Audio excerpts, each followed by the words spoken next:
In the twilight of a forgotten age, when the great mountains of Middle-earth stood silent and unyielding, a shadow stirred within their deep places.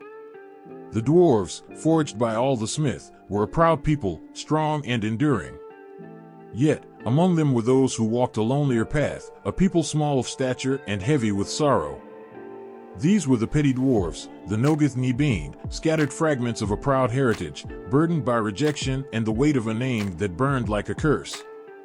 Their story did not begin with triumph, nor with the fanfare of legends.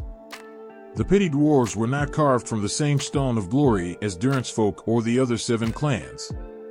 They were a reflection of what happens when pride meets misfortune, when the bonds of kinship fray, and the strongest ties are left to wither. Exiled by their own kind, the Petty-dwarves carried no banners, sang no songs of victory. They carried only themselves, moving silently through the hills and woods, seeking places where their presence would not provoke scorn. It is said they were smaller than their kin, not only in stature but in spirit, or so others claimed. Their stature became a cruel metaphor for how the great clans viewed them, lesser, broken, unworthy. But this was not the whole truth.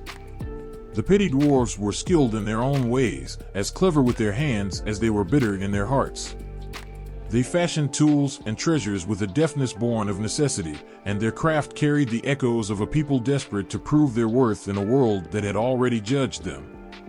What set them apart was not merely their size or skill, but the way they lived, so far removed from the grand halls of Khazad-dûm or the echoing caverns of Belegost. The Petty-dwarves did not carve vast kingdoms into the mountains. They claimed simpler abodes, craggy hills, dense forests, and hidden caves, places where the great and mighty would not bother to tread. These were not the grand fortresses of the dwarves that men and elves whispered about. They were homes for a people who had learned to survive in silence, in the margins. But why were they cast out?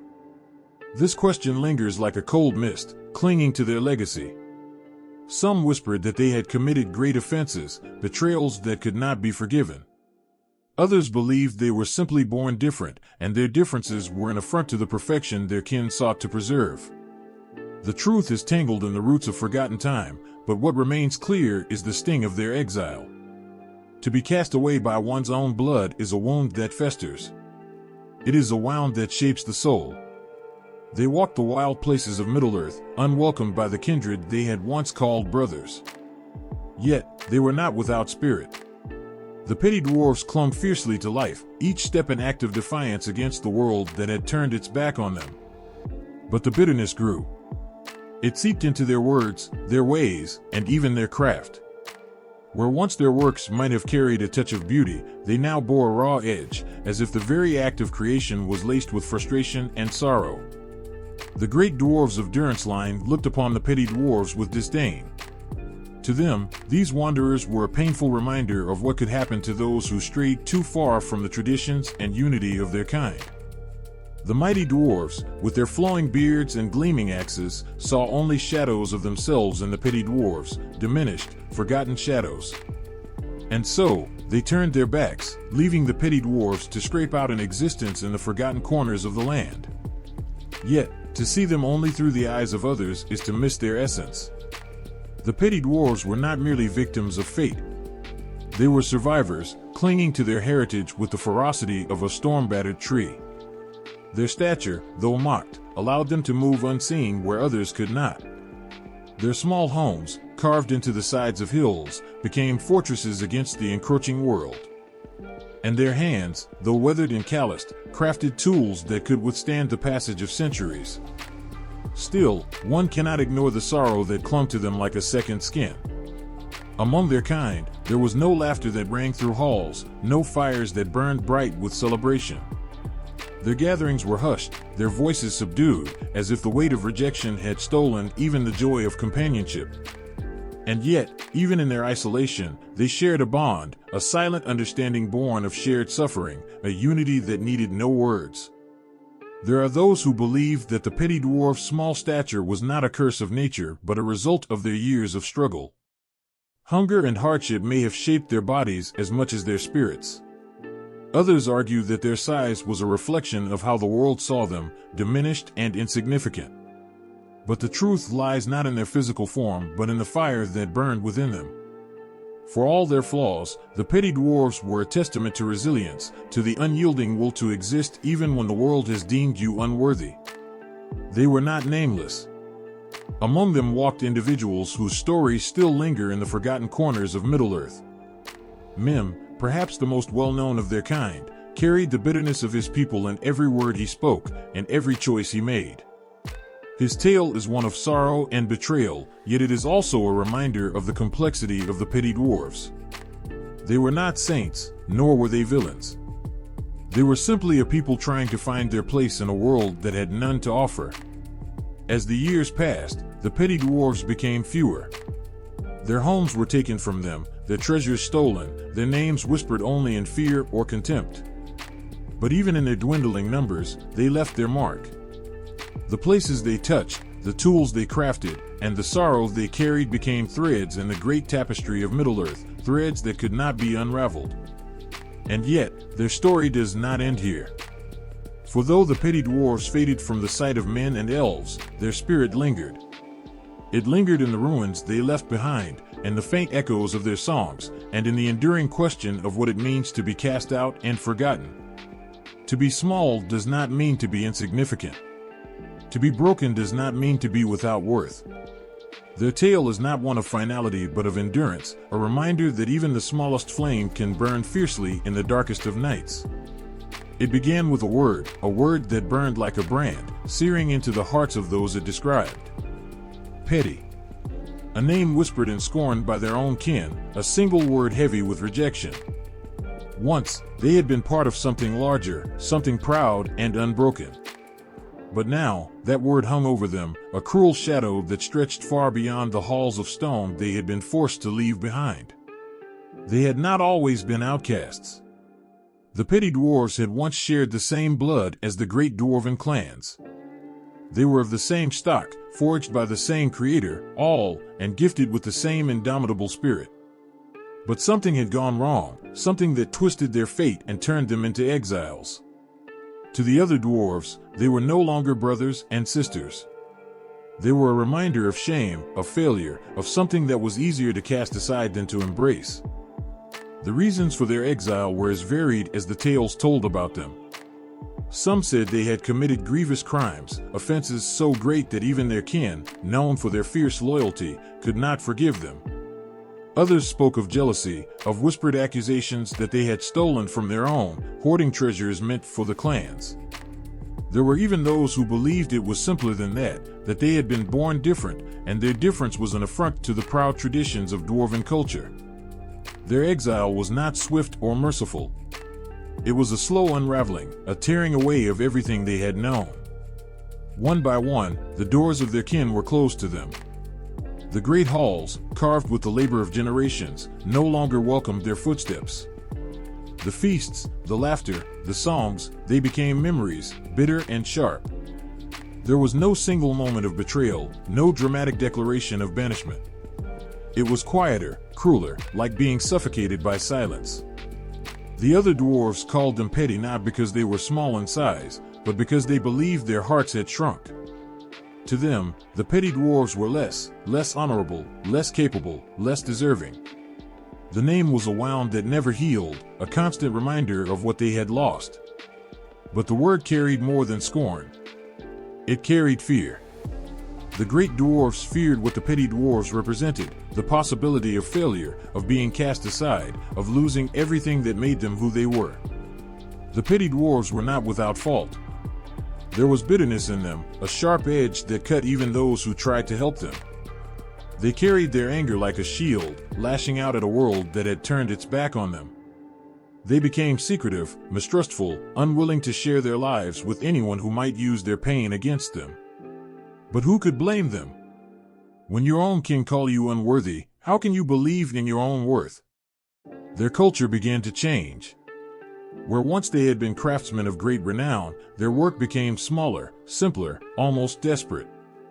They crafted tools and trinkets not to glorify their skill but to survive.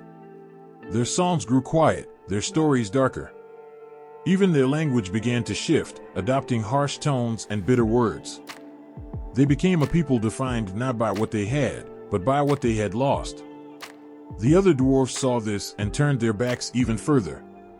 To them, the changes in the Petty-dwarves were proof of their unworthiness, a confirmation of the decision to cast them out. They did not see the pain behind the bitterness, the sorrow behind the anger. They saw only the surface, and they judged it harshly.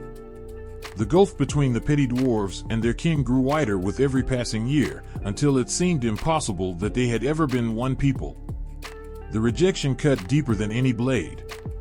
For the Petty-dwarves, it was not just a loss of home or status, it was a loss of identity. They had been dwarves, part of something ancient and enduring. Now, they were something else, something lesser in the eyes of those who had once called them family. They carried that loss with them, a weight that bent their backs and dimmed their eyes. It was a burden they could not set down, no matter how far they traveled or how hard they worked. And yet, they survived. The Petty-dwarves found places to call their own, though these were far from the grand halls of their kin. They dug into hillsides and hidden valleys, carving out lives in the shadows. Their homes were not places of splendor but of necessity, shaped by hands that had grown rough from years of toil. They lived on the fringes, always looking over their shoulders, always expecting another betrayal. The symbolism of their name was not lost on them. To the Petty-dwarves, petty was more than an insult, it was a curse, a weight they carried with every step. But it was also a challenge, a word they refused to let define them entirely. For every slight, every rejection, they found a way to endure. Their craft, though smaller in scale, still bore the marks of their skill. Their songs, though quieter, still carried the echoes of a proud heritage. The other dwarves may have seen them as diminished, but the Petty-dwarves knew their worth, even if they rarely spoke of it. They had survived what others could not, the rejection of their own blood, the loss of everything they had built, the scorn of a world that did not understand them. They were not proud in the way of their kin, but they were proud in their own way, a quiet, stubborn pride that refused to be extinguished. But even the strongest fire needs fuel, and the Petty-dwarves were running out. As the years turned to centuries, their numbers dwindled. They became ghosts in the lands they had once called home, whispers in the trees and shadows in the hills. And yet, their story was not over. There was still something in them, something that refused to be forgotten. The pain of their fall from grace was not the end, it was a beginning, a thread that would weave into the fabric of Middle-earth in ways no one could yet see. The hills were quiet, shrouded in the soft embrace of twilight, but beneath them, the sound of chisels striking stone echoed faintly. The Petty-dwarves worked tirelessly, their movements steady and unyielding, as if they could carve a sense of belonging into the earth itself. Exiled from the grandeur of their kin's halls, they sought solace in the hidden corners of Beleriand, places where no one would follow, where no accusing voices would reach them. Their tools sang songs of resilience, and every strike against the rock seemed to whisper, "We are still here." Their first settlements were not born from ambition but from necessity. Amon Rud, with its rugged heights and concealed entrances, became a refuge for their kind.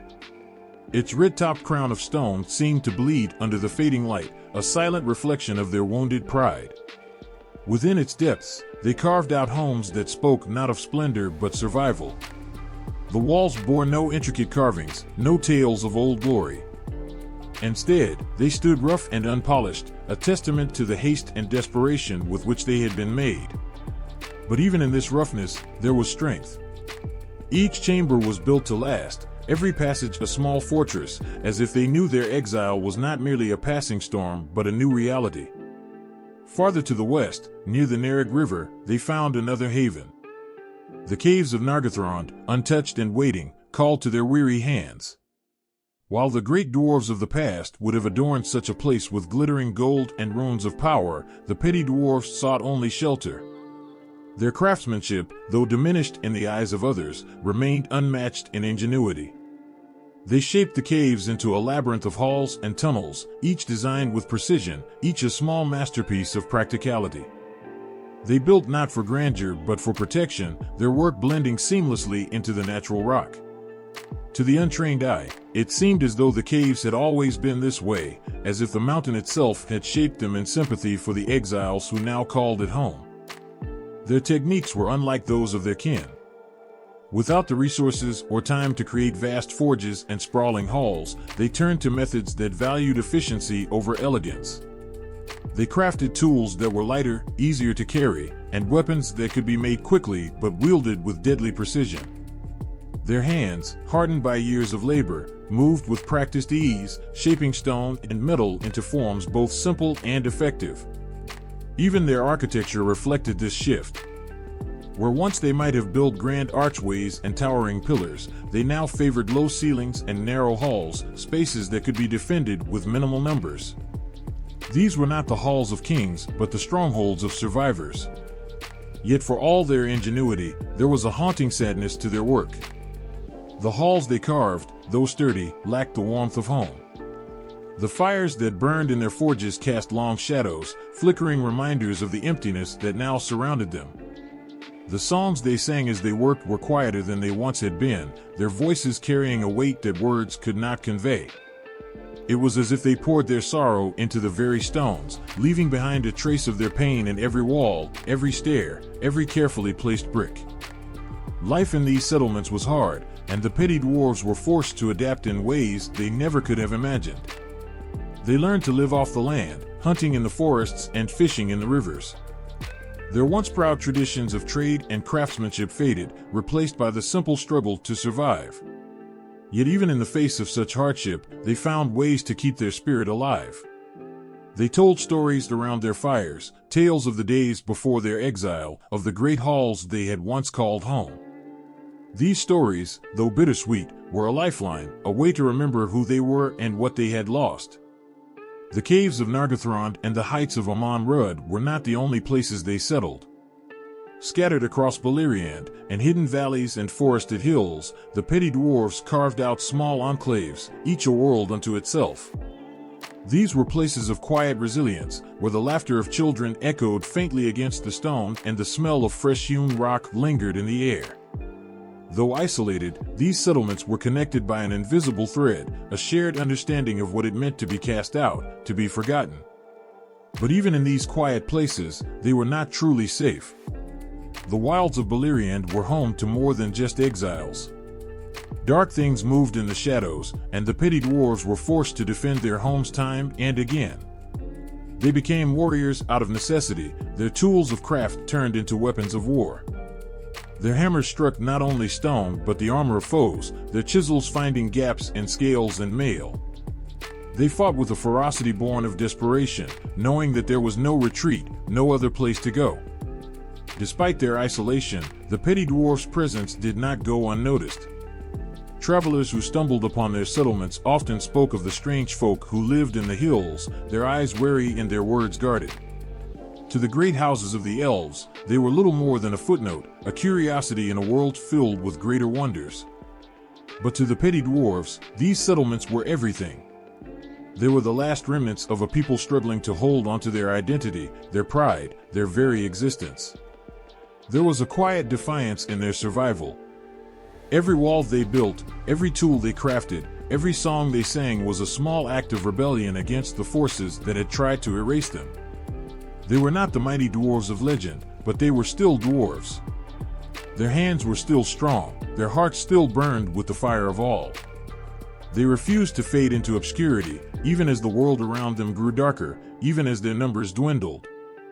Yet, in their solitude, a question lingered, a question they did not dare voice but could not escape. Was survival enough? Could they truly endure without the connections, the traditions, the sense of belonging that had once defined them? The halls of Amon Rud and Nargothrond were strong, but they were empty. The songs they sang were beautiful, but they echoed in chambers filled only with ghosts. Their settlements were proof of their resilience, but they were also reminders of all they had lost. And in the stillness of the night, as the fires burned low and the shadows grew long, the Petty-dwarves wondered if even stone could bear the weight of their sorrow forever. The glow of molten metal illuminated their faces, shadows flickering on the rough-hewn walls of their hidden forges. The Petty-dwarves worked in silence, their hands moving with a rhythm that was almost sacred. Each swing of the hammer, each turn of the chisel, was purposeful, deliberate. Their tools whispered stories of sorrow and resilience, carving their pain into creations of unparalleled beauty. Yet, the world above barely noticed. Their craftsmanship, once revered, now lay hidden, their brilliance overshadowed by the grandeur of others. But within these dark halls, they poured their very souls into their work, creating art that would outlive even the stars. They were not like their proud cousins, the Longbeards or the Firebeards, who built vast kingdoms beneath the mountains, their halls shimmering with gold and mithril. The Petty-dwarves had no desire for such grandeur, not anymore. Their artistry was born of necessity, shaped by exile and loss. They lacked the abundant resources of their kin, and so they adapted. Their tools and weapons were crafted with precision, every ounce of metal stretched to its fullest potential. Where others might waste, they conserved. Where others sought to dazzle, they sought to endure. In stone, they found a language that spoke of both defiance and sorrow. Their carvings were unlike any seen before or since, rough yet intricate, raw yet alive. The Petty-dwarves understood stone as if it had a soul, coaxing shapes and textures that seemed to breathe. Their walls were not merely smooth surfaces, but landscapes, etched with the quiet grief of a people forgotten. They carved patterns that told silent stories, twisting lines that hinted at their lost heritage, symbols that bore the weight of their suffering. A hammer in their hands was not just a tool, it was an extension of their will, shaping the world around them into something that might remember they had existed. Their skill with metal was no less profound. They were masters of alloys, blending materials in ways that others could not replicate. It was said that their blades never dulled, their armor could turn even the sharpest spear, and their tools could endure years of labor without breaking. These were not works meant for show, they were forged for survival, for the harsh realities of a life on the margins. Yet, within each piece, there was a beauty that could not be ignored. The sheen of their steel, the curve of their blades, the perfect balance of their hammers, it all spoke of a craftsmanship that had been honed through countless hardships. There are tales of a particular invention, whispered among those who still remember the Petty-dwarves. A locking mechanism so intricate, so precise, that even the elves could not fathom its workings. It was said to guard the entrances to their most sacred halls, a barrier that only they could pass. The mechanism, with its interlocking gears and hidden triggers, was a marvel of engineering. And yet, it was not the complexity of the design that made it remarkable, but the story it told. For in its creation was a message: we may be cast aside, but we will not be forgotten. Our doors will remain closed to those who turned their backs on us. Their inventiveness went beyond what the world could see. The Petty-dwarves developed techniques for working with materials that others overlooked. They found value in the ordinary, transforming it into the extraordinary. Basalt, a common volcanic rock, became the foundation of their tools and homes. Through relentless experimentation, they learned to shape it, to temper it, to make it as strong as the hardest steel. They worked with quartz and obsidian, crafting tools that shimmered with an eerie beauty, their edges sharp enough to split a hair. They took what the world discarded and turned it into something magnificent. And yet, for all their ingenuity, they were mocked. The elves, with their delicate, ethereal works, viewed the creations of the Petty-dwarves as crude. The great dwarves of Khazad-dûm, with their glittering halls and treasures beyond counting, saw them as lesser. The term petty was not merely a descriptor of their stature but a dismissal of their worth. It was a label that stung like a blade, a constant reminder of the scorn they endured. But in their hearts, the Petty-dwarves knew the truth. Their work, though humble, carried a depth of emotion, a rawness that could not be replicated. It was not adorned with jewels or polished to perfection, but it was alive, breathing with the spirit of its makers. Even now, the echoes of their artistry linger. There are ruins in Beleriand where their work can still be found, half buried under centuries of soil and stone. A cracked doorway bearing the faint traces of their carvings. A fragment of a blade, its edge still sharp, its surface still gleaming. These remnants speak of a lost legacy, of skills and techniques that have vanished from the world. No one knows how they tempered their metals to such perfection or how they shaped stone with such precision. Their secrets, like their people, have been swallowed by time. But perhaps it is this very loss that gives their work its power. For in every forgotten carving and every lost invention, there is a story waiting to be told, a story of resilience, of sorrow, of a people who refused to fade quietly into the shadows. The Petty-dwarves may have been small in stature, but their creations were anything but. They were giants in their craft, their work imbued with a strength that even time cannot fully erase. And still, the forges of their kin burn brightly in other lands. Still, the elves weave their magic into the world. Yet the memory of the Petty-dwarves lingers like a faint ember, glowing softly in the darkness, a quiet reminder that even those cast aside can leave a mark that will endure.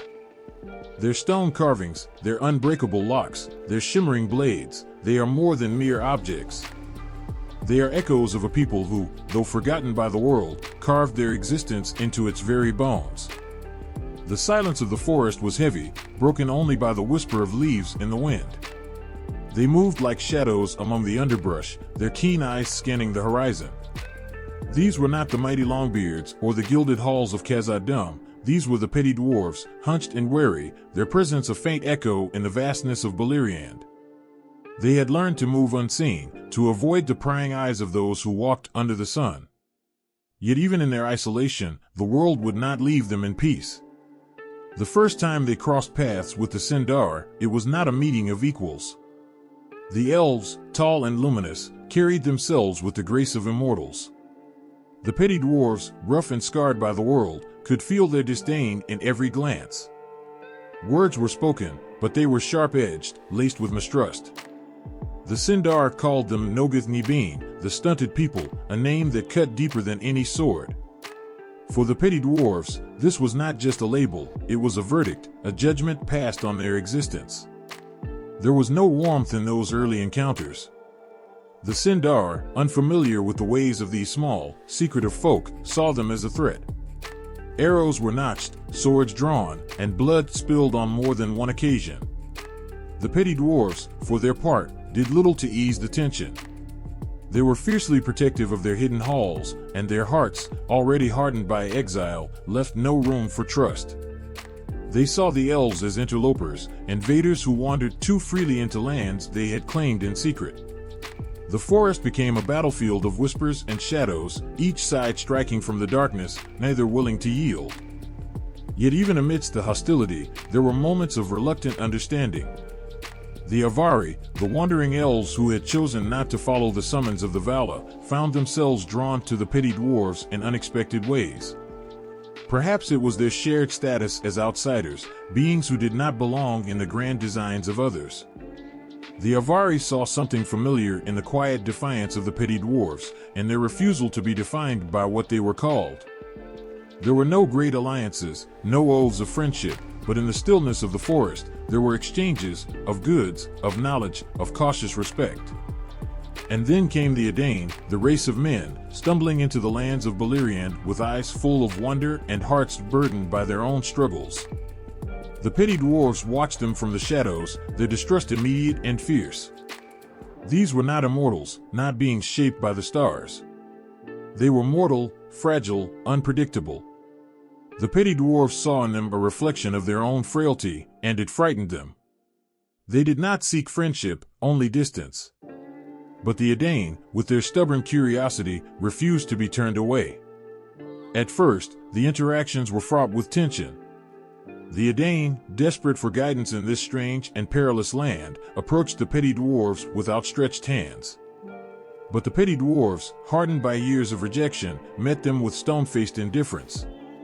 To the Edain, they were wild and unfriendly, creatures of the dark who spoke in harsh tongues and guarded their secrets like treasures. And yet, there were moments, brief, fleeting, when the walls cracked. A young man of the Edain, lost and injured, found himself stumbling into the hidden halls of the Petty-dwarves. They could have left him to die, could have cast him out as they had so many others. But something in his eyes, something desperate and human, stayed their hands. They tended to his wounds in silence, their movements careful, almost reluctant. When he left, he carried with him a blade of their making, a token of their grudging compassion. It was said that the blade saved his life many times over, its edge unyielding, its weight a reminder of the hands that had forged it. Still, such moments were rare. The petty dwarves could not shake their reputation, nor did they try. They embraced it, wore it like armor. Wild and unfriendly, that was how the world saw them, and so they became. They withdrew further into their hidden places, their interactions with the outside world marked by suspicion and hostility. To the Sindar, to the Avari, to the Edain, they were little more than shadows, whispers of a people who refused to be known. And yet, in their isolation, there was a kind of strength. The petty dwarves did not seek approval or acceptance. They did not need the world to understand them. They carried their grief and their pride in equal measure, shaping it into the stone and metal of their hidden halls. Their interactions with other races were fleeting, contentious, but they left marks that could not be erased. For even those who called them wild and unfriendly could not ignore the weight of their presence, the quiet power of a people who had learned to endure. The air in the cavern was stifling, heavy with the metallic tang of freshly mined ore. Shadows danced on the walls, cast by the faint, flickering light of a single forge. A figure hunched over an anvil, his hands blackened with soot and his eyes burning with an intensity that spoke of something far deeper than craft. In his hands, he shaped gold and silver into intricate patterns, but the gleam in his eyes mirrored not the beauty of his work, but something darker, something that could consume even the strongest hearts. Greed had seeped into the veins of the petty dwarves like a slow-moving poison. It was not the loud, boastful greed of those who flaunt their wealth for others to see. No, this was a quiet, insidious greed, one that burrowed deep into their hearts, tightening its grip with every passing year. They did not trust the world outside their halls, and so they turned inward, hoarding not just gold, but their very souls. Isolation bred suspicion, and suspicion fed the hunger for control, over possessions, over people, over the fragile illusion of safety they had carved out for themselves. There were whispers in the dark, barely audible over the clanging of hammers and the grating of stone. Whispers of betrayal, of envy, of what one craftsman had taken from another. In the beginning, these were only murmurs, fleeting and easily dismissed. But greed is a patient master. It waited, festering, growing stronger until it no longer needed to hide. Brothers began to look at one another with narrowed eyes, their words sharp in their hands twitching toward their tools, not for work but for defense. In one such hall, nestled deep within the hills, a quarrel broke out over a single gem. It was not the largest stone ever unearthed, nor was it the most precious, but it had an undeniable allure. The craftsman who found it, a stooped figure with a face worn by years of toil, declared it his own, refusing to share it even with those who had worked beside him in the mines. The others protested, their voices rising in anger, but he clutched the gem to his chest as if it were his very life. What began as shouting soon turned violent. Tools became weapons, and the cavern that had once echoed with the sounds of creation now rang with cries of pain and fury. When the dust settled, the gem lay shattered on the ground, its pieces scattered like shards of a broken dream. The craftsman who had claimed it was gone, driven from the hall by his own kin, his name spoken only in bitter tones. Yet even in his exile, the seeds of greed remained, taking root in the hearts of those who had once stood against him. The isolation that had once been their shield now became their prison. They stopped trusting one another, their interactions reduced to curt exchanges and watchful glances. Every corner of their halls seemed to harbor a secret, every shadow a hidden threat. Even the bonds of family began to fray, as fathers distrusted sons and siblings turned their backs on one another. The halls that had once been filled with the hum of life now felt hollow, the silence broken only by the occasional clash of anger or the dull thud of a door slamming shut. The petty dwarves were not a people given to grand speeches or sweeping gestures. Their greed did not manifest in towering hoards of treasure or sprawling palaces. Instead, it showed in the little things, the way a craftsman would hide his tools from prying eyes, the way a miner would lie about the richness of a vein he had found. They built walls not just around their halls, but around their hearts, sealing themselves off from one another as surely as they had from the world above. And yet, even as greed consumed them, there was a part of the petty dwarves that longed for something more. They were not born to live this way, isolated and suspicious, their days filled with toil and their nights with fear. There were moments, brief, flickering moments, when the weight of their greed lifted, and they remembered what it was like to trust, to share, to feel the warmth of another's presence. But these moments were fleeting, and they slipped away like sand through their fingers, leaving only the cold, hard reality of their lives. Conflict became a constant companion, a shadow that followed them wherever they went. The disputes that arose were often small, a disagreement over a mining tunnel, a quarrel over the distribution of food, but they carried an intensity that belied their trivial origins. Each argument was a spark, and the halls of the Petty-dwarves were dry tinder, waiting to ignite. Some left, unable to bear the tension, seeking solitude in the wilds. Others stayed, their hearts hardened, their trust in their kin reduced to ashes. And still, they worked. Their hands, calloused and scarred, continued to shape stone and metal into forms of breathtaking beauty. But even their craft was tainted by the curse of greed. They no longer created for the joy of creation, for the sheer wonder of bringing something new into the world. Their works became tokens of power, symbols of status to be hoarded and guarded. The artistry that had once been their pride now felt hollow, a reminder of what they had lost. The halls grew quieter with each passing year.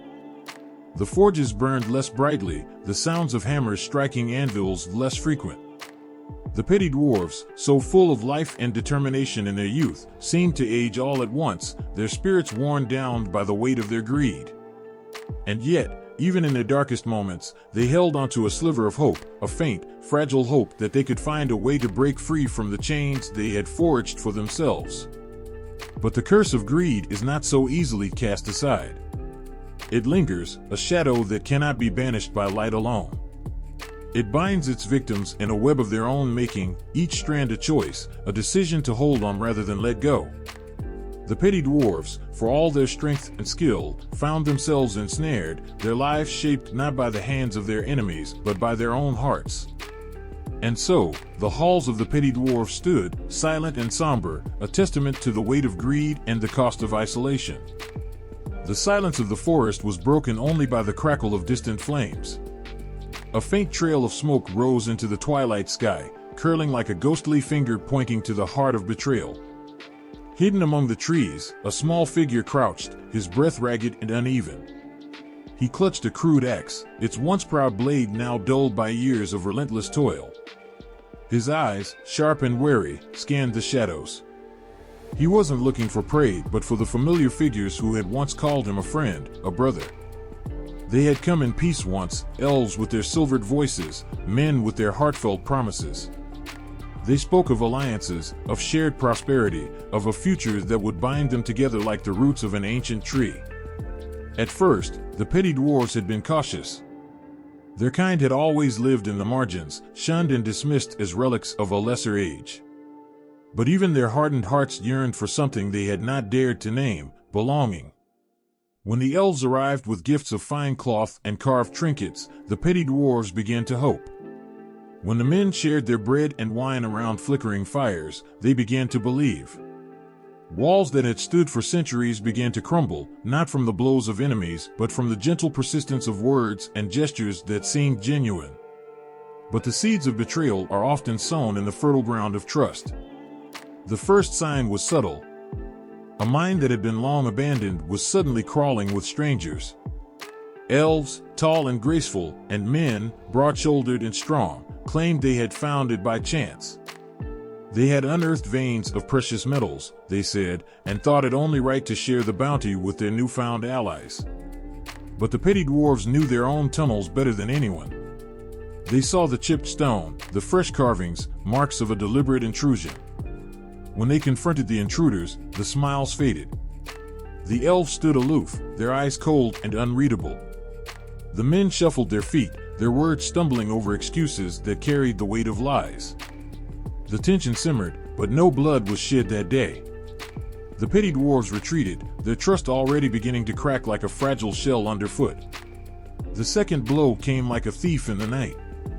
Fires burned in the halls of the Petty-dwarves, not the warm, steady flames of their forges, but wild, destructive infernos that devoured everything in their path.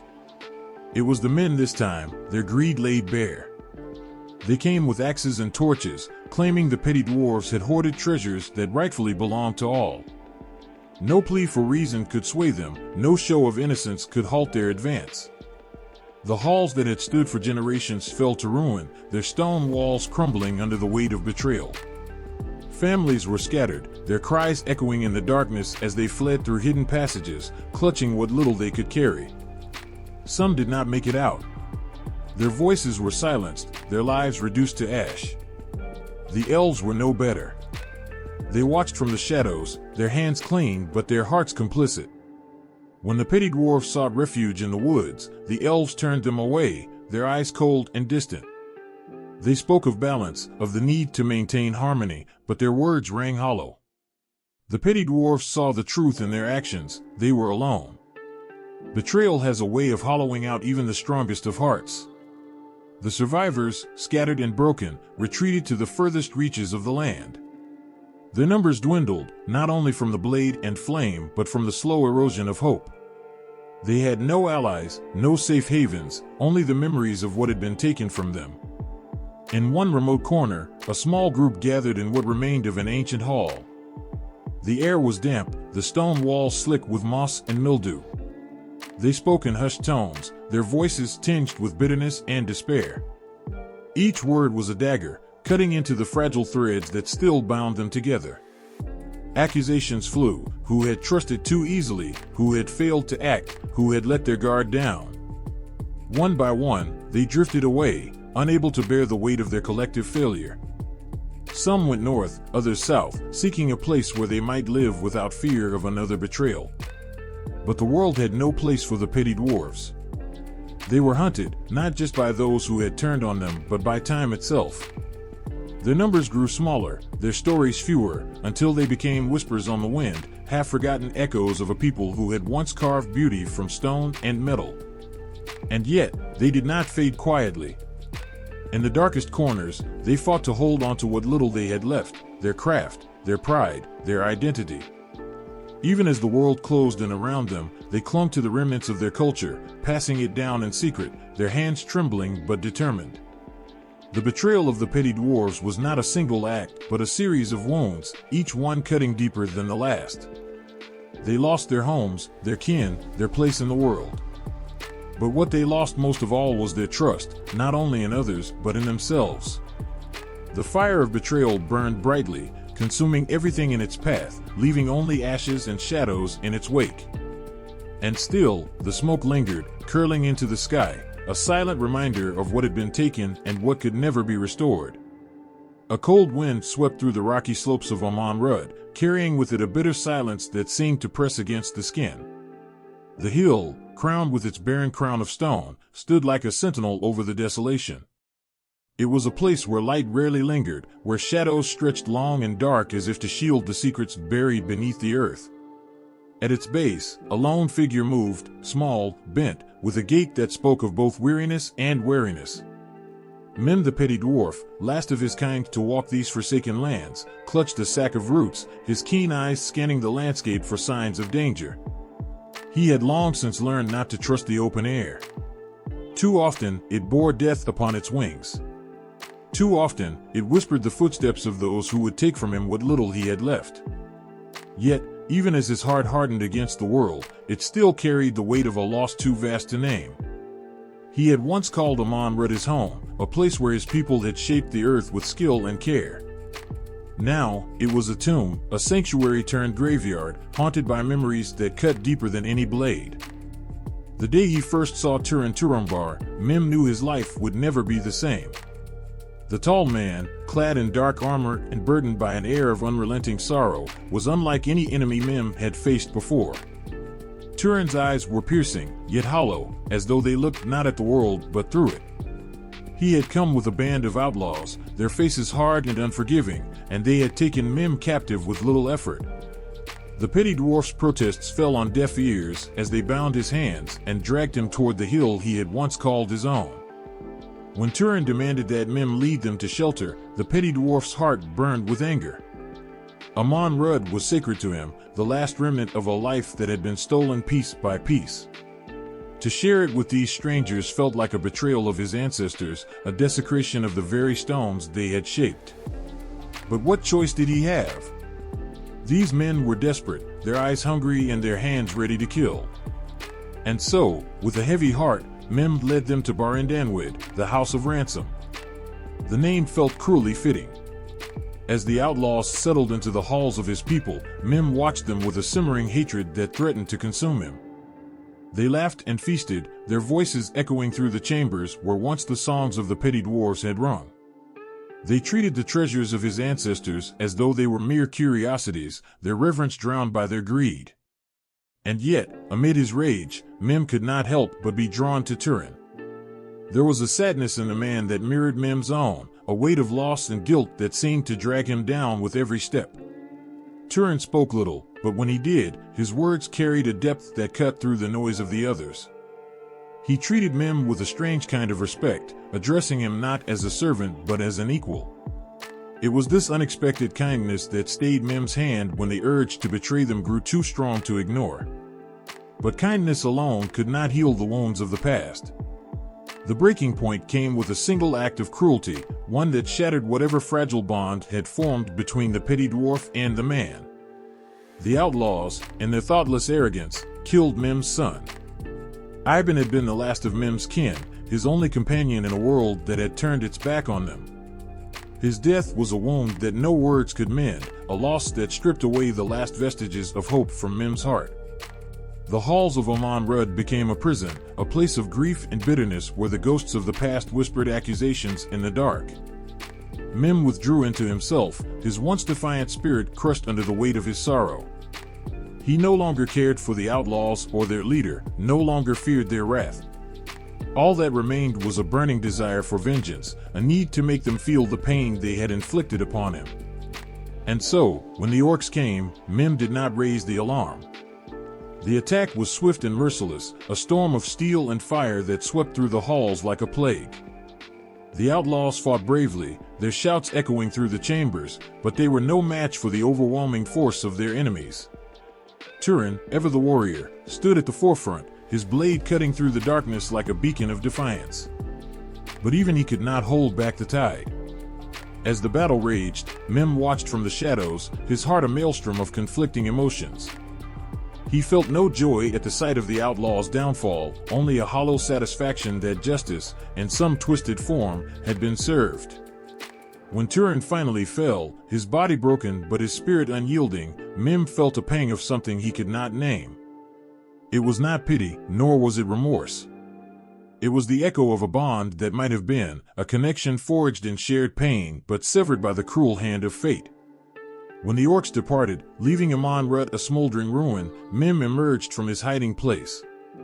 The halls were silent once more, their echoes filled not with laughter or song but with the weight of death. He wandered through the wreckage, his eyes lingering on the bodies of the fallen. Among them, he found Túrin, his face pale and still, yet somehow at peace. Mim knelt beside him, his fingers brushing the hilt of the sword that had fought so fiercely to defend a place it had never truly belonged to. For a moment, the petty dwarf's heart softened, and he allowed himself to grieve, not for the man who had taken so much from him, but for the life that had been consumed by a fate neither of them could escape. The wind howled through the broken halls, carrying with it the faint scent of blood and ash. Mim rose to his feet, his gaze fixed on the horizon. He was alone now, the last of his kind to bear witness to the tragedy that had unfolded on Amon Rud. And yet, even in his solitude, he could not shake the feeling that his story was far from over. The forest was silent, an unnatural stillness that seemed to press down on the earth. In the shadows of the ancient trees, a figure moved with a hunching gait, his small form nearly blending into the gnarled roots and jagged rocks. Mim the petty dwarf was alone, as he had been for longer than he cared to remember. The silence was his only companion now, and even it felt heavy with judgment. He clutched a small, worn pouch at his side, its contents clinking softly with every step. To others, they were trinkets, meaningless remnants of a forgotten time. To Mim, they were pieces of his soul, the last echoes of a people who had been erased, one by one, until only he remained. He hated the weight of it, yet he could not let it go. Not now. Not ever. Mim had always been a creature of contradictions. His heart burned with a fierce pride for the Petty-dwarves, their cunning craft, their deep bond with the stone. And yet, he carried within him a bitterness so sharp it could cut through steel. The world had turned against his kind, rejecting them as lesser, as unworthy of the same respect given to the Eldar or the Edain. Even among the greater dwarves, the Petty-dwarves were looked down upon, their legacy diminished to little more than whispers and shadows. That bitterness had festered in Mim's heart, twisting into something darker. He had survived when all others had fallen, but survival had come at a cost. He had learned to be cunning, to hoard what little remained, to trust no one. His isolation was both his shield and his prison, and it was a prison he had built with his own hands. When Túrin Turambar and his outlaws stumbled into his life, Mim had seen it as a curse. They were intruders, strangers with no understanding of the sanctity of Rud. Yet, as the days turned to weeks, Mim found himself drawn into their orbit, his bitterness mingling with a reluctant curiosity. Túrin, in particular, fascinated him. The man was a paradox, a creature of immense strength and unyielding will, yet haunted by a sorrow so profound it seemed to seep into the very air around him. Mim had not trusted him, not fully, but there had been moments when he had glimpsed something familiar in Túrin's eyes. A shared pain, a shared loss. It was a bond unspoken, unacknowledged, but it was there nonetheless. Perhaps that was why Mim had allowed them to stay, despite the ache it caused him to see them inhabit the halls that had once belonged to his people. But that fragile connection had shattered when Túrin's men had taken from Mim the one thing he could not bear to lose. Iban, his son, his blood, had been slain in a moment of cruelty that Mim could neither forgive nor forget. The grief had hollowed him out, leaving behind only the sharp edges of his rage. And so, when the chance for vengeance came, Mim had seized it without hesitation. The betrayal had been as much an act of survival as it was one of revenge. He had guided the orcs to Rud, his heart a storm of conflicting emotions as he watched the battle unfold. When it was over, when the halls were silent once more, Mim had walked among the ruins, his steps heavy with the weight of his choices. He had survived again, but at what cost?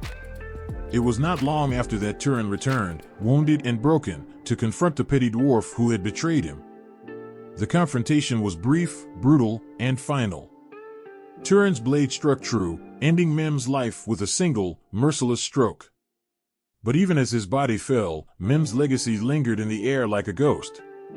His life had been one of contradictions, of pride and shame, of greed and sacrifice. He had been the last of his kind, the keeper of a history that would fade into obscurity with his passing. And yet, in his final moments, there was a strange sense of release, as though the weight he had carried for so long had finally been lifted. The wind whispered through the broken halls of Rud, carrying with it the echoes of a story that would never be told. There are whispers in the dark corners of ancient halls, stories passed down by firelight, of treasures hidden beneath the earth, waiting for the day when they will be uncovered. Some say these treasures were crafted by hands that could shape stone and metal with a precision that even time could not erase. The petty dwarves, small in stature but immense in skill, left behind artifacts of such beauty and power that they have become the stuff of myth. In the deepest caves, where no sunlight had touched for centuries, the echoes of their work still linger. For many, these treasures are mere legend, fables spun by those who wish to believe in something greater. But for others, the pieces of the past are real. They are buried, lost, hidden away in the forgotten corners of Middle-earth, waiting to be found. One of the most tantalizing myths is that of the Great Stone of Rud. Legends tell of a gem, so perfect it shone with the light of 1,000 suns, a relic said to be the heart of the petty dwarf's greatest creation. It was said that whoever possessed the stone would hold dominion over the land, its power to command and shape the earth beyond imagining.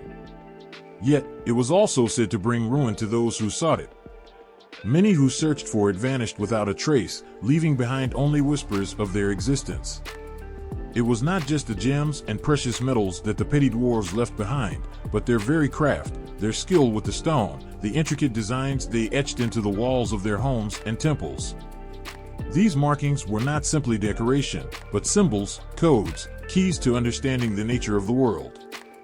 Some say that these symbols hold the key to unlocking secrets that even the wise elves do not understand. But the most dangerous of these treasures were the weapons, crafted with such precision that they seemed to hum with life. Blades, forged in the heart of the mountains, sharper than any steel, carved from the very bones of the earth. There were tales of swords that could slice through the toughest armor, of shields that could block the most deadly of blows. These weapons were said to carry the weight of the Petty-dwarves' pride and their curse. To wield them was to carry a piece of their sorrow, a piece of their downfall. Yet, it is not just the weapons of the Petty-dwarves that have influenced the course of history. There are those who claim that the Petty-dwarves were the creators of the Rings of Power. Though the elves and dwarves of the greater clans deny it, there are whispers in the wind that the Petty-dwarves, in their infinite skill, crafted rings unlike any the world had seen before, rings that could bend the will of men, that could sway the course of kingdoms. Perhaps these were the very rings that Sauron later corrupted, turning them into tools of tyranny. The influence of the Petty-dwarves can be seen in more subtle ways too. The craftsmanship of the elves and the great dwarves has always been admired, but it is said that much of their skill was learned from the Petty-dwarves themselves. Many of the techniques used to carve stone, to shape metals, to work magic into the very fabric of creation, are said to have been passed down from the forgotten people. These techniques were lost, buried with the last of the Petty-dwarves, but traces of them remain in the works of others.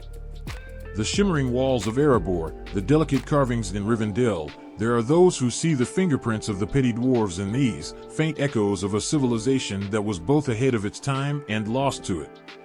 And still, the treasures call to those who are willing to risk everything for them. The treasures of the Petty-dwarves are not just physical, they are the embodiment of a lost culture, a culture that understood the earth in a way that no others did. They knew its heart, its bones, its secrets. To hold a piece of that knowledge, to possess one of their creations, is to hold the past in your hands. But for all the wonder these treasures represent, they are also a reminder of what was lost. What was taken? What could have been? Some say that the Petty-dwarves were cursed to fade into the past, their treasures scattered, their cities reduced to rubble. But others believe that the treasures are not gone at all. They are hidden, waiting for the right hands to find them. Perhaps one day, someone will stumble upon a shard of that lost stone, a piece of that legendary gem, and the earth will quake as the past returns to claim its place in the world once more. But until then, the treasures remain out of reach, tantalizing and dangerous, their true power locked away in the forgotten corners of the world. And so the myths continue, passed down through generations, stories of wonders too great for the living to comprehend, of treasures that might change the world or destroy it. The air was thick with the weight of forgotten memories, as if the very ground had swallowed the whispers of a time long past. In the great libraries of elves and men, the words spoken of the Petty-dwarves were little more than faint echoes now, drifting in the corners of forgotten halls. Stories that once filled the hearts of the curious with awe and dread had been swept away, their edges fraying as the centuries passed. The pages that had once told of the small, secretive folk who shaped the earth with their hands had become brittle and torn, their ink faded, their truths lost. In the Second and Third Ages, when kingdoms rose and fell, the Petty-dwarves had become little more than the shadow of a memory. Their treasures, their skills, their very names seemed to slip from the minds of those who might have remembered them. The elves, who once whispered of the quiet genius of the Petty-dwarves, now rarely spoke of them.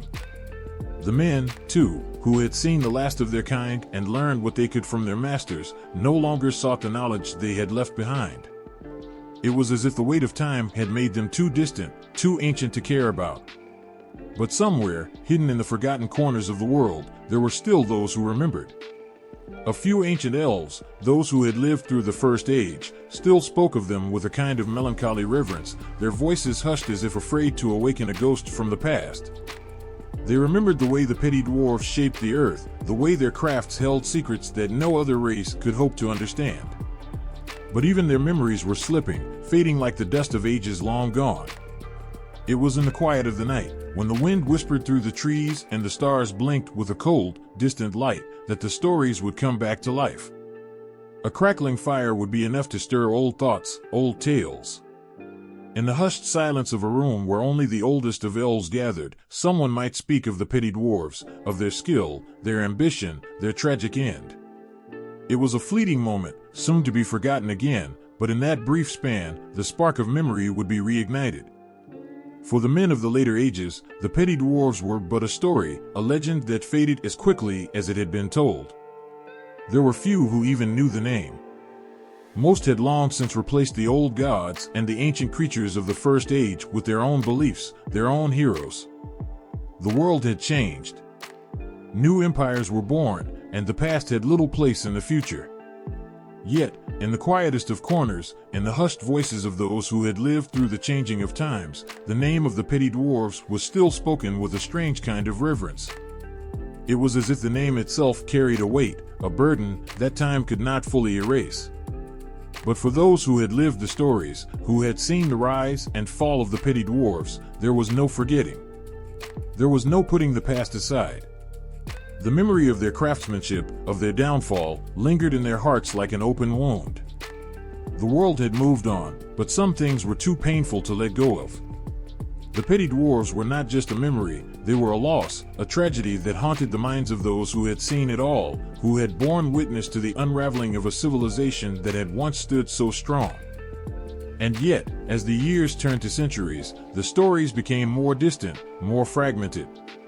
What had once been a proud and powerful race, shaping the land and crafting treasures beyond imagining, was reduced to nothing more than a legend. The great halls of the Petty-dwarves were silent now, the echoes of their voices gone, their fire quenched by time. Even the stone that had borne their mark was crumbling, worn down by the ceaseless march of history. In every age, there are those who remember the lost, who cling to the past as if it were a lifeline. But even their voices began to fade, one by one, as the world moved further from the days of the Petty-dwarves. The treasures they left behind were buried, their secrets hidden, their gifts left untouched. There were no grand statues built in their honor, no monuments to their legacy. They had vanished, leaving only the faintest trace of their existence. Perhaps the saddest truth of all was that the Petty-dwarves were forgotten not because they were not remembered, but because the world simply moved on. New races rose, new stories were told, and the past, however glorious, was left behind. The Petty-dwarves were just another chapter in the long, winding story of Middle-earth, a chapter that, though once filled with grandeur, had become little more than a footnote in the annals of time. Yet, in the quiet moments of reflection, when the night was still and the world seemed far away, there were those who could hear the faintest whispers, the echoes of a people long gone. In those moments, the Petty-dwarves lived again, not as the legends of others, but as the lost ones who had shaped the world in ways no one had ever truly understood. Their legacy, though faded and forgotten by most, would never be entirely erased. It lived on in the hearts of those who still remembered. It lived on in the stories they told, even as those stories began to slip away, fading into the darkness of time. And in that darkness, the Petty-dwarves waited, not to be remembered, but to be found once more. The words hung in the air like ghosts, as if they had never quite left, even though no one spoke them anymore. The Petty-dwarves had always been a people of silence, their language a quiet echo of their secretive nature. But those who had learned to listen, truly listen, could hear it still. The rhythm of their words, soft and quick, like the clinking of stone against metal, had shaped the very ground beneath them. It was a language unlike any other, with sounds that seemed to pull at the very core of the earth. Every word was a shape, a form, a carving of the world they had known. The Petty-dwarves didn't just speak to be heard, they spoke to make things happen, to shape the air around them, to craft the very stones they worked with. Their language was a tool, as much as it was a means of communication.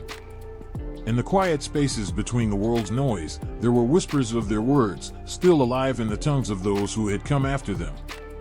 The elves, graceful and timeless, had absorbed parts of the Petty-dwarven language into their own, twisting it into the elegant, flowing syllables of Sindarin.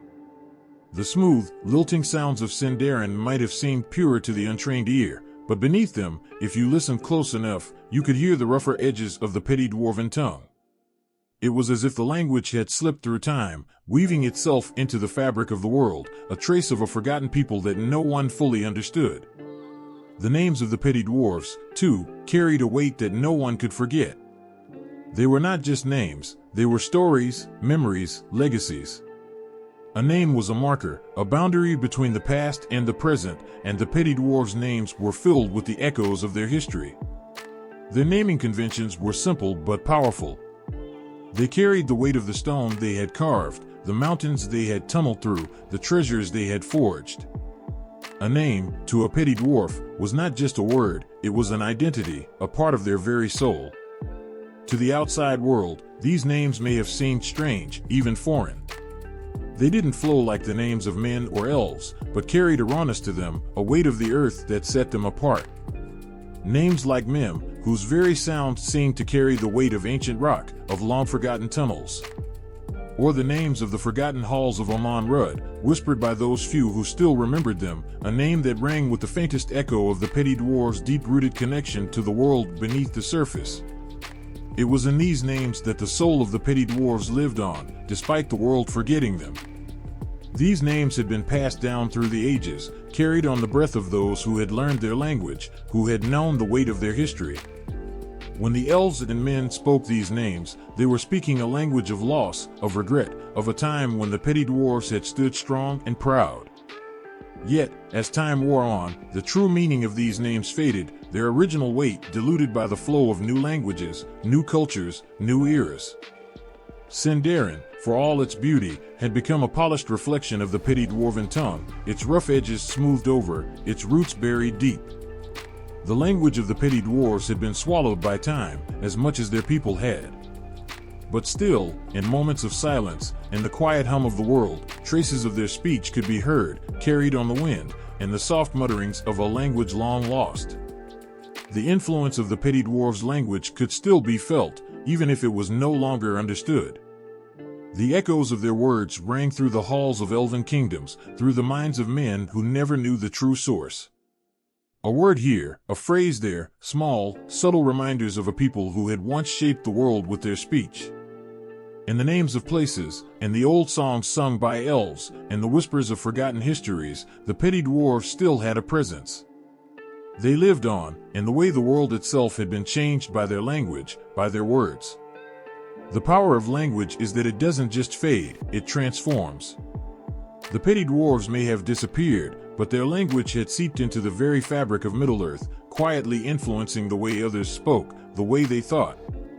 The elves, so quick to absorb beauty and elegance, had taken the core of the Petty-dwarven language and made it their own, blending it with their own melodic tones.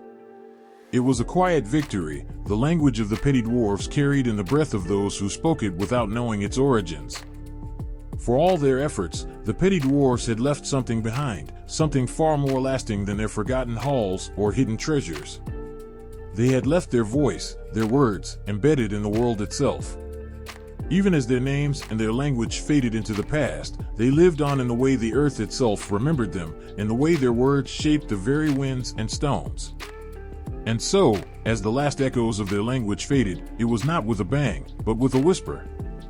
The names, the words, and the legacy of the Petty-dwarves had become a part of the world, as much a part of it as the stones they had shaped, the tunnels they had carved, the treasures they had left behind. Their language, once full of power, had softened, but it had never fully disappeared. The Petty-dwarves might have been forgotten, but their language lived on, speaking in ways that no one would fully understand, but all would somehow feel. There was a time when the Petty-dwarves didn't just shape stone and carve tunnels, they shaped their very souls through their beliefs, their quiet devotion to powers that no one truly understood. Unlike the other dwarven clans who carved statues of their mighty ancestors or worshipped the earth's core, the Petty-dwarves' faith was one of simplicity and subtlety, rooted in the very rock beneath their feet. It wasn't loud or proud, like the clang of a blacksmith's hammer. It was quiet, like the distant drip of water in a cave, slowly eroding stone over centuries. They believed in the life hidden in the world around them, in the deep currents that ran under the earth, and the quiet whispers of the mountains. They saw the world not as something to conquer or control, but as something to respect, to listen to. For them, the earth was not just matter, it was alive, and it spoke to those who knew how to listen. While the great dwarven clans worshipped gods of fire and stone, the petty dwarves focused on the hidden energies within the earth itself, spirits they believed dwelled deep below, where even the sun's light couldn't reach. They called them the Deep Ones, beings older than the stars, whose very existence was tied to the world's heart. The petty dwarves didn't build shrines or temples to these spirits. They didn't need to. Their devotion was felt in every stone they shaped, every tunnel they carved, every breath they took in the darkness. The earth itself was their altar, and their rituals were the quiet, painstaking tasks of creating something beautiful from the raw material of the world. Their faith was woven into their everyday lives. It wasn't about grand gestures or displays of power.